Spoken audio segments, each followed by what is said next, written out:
என்ன எழுதிருக்க? எங்க எழுதிருக்க? அது என்னது? நீ படிக்கிற ஸ்கூல் பேர் என்னல?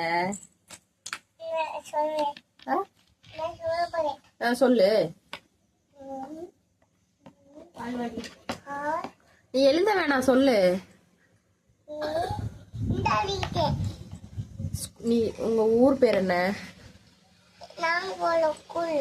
நீ பிறந்த ஊர் பேர் என்ன?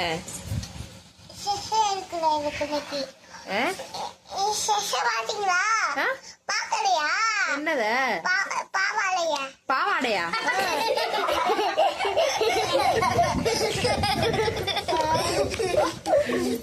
எந்த ட்ரெஸ்? எல்லாரும் சிரிக்க வேணான்னு சொல்லு. யாரும் சிரிக்காதீன்னு சொல்லு. குழலிக்கு அப்புறம்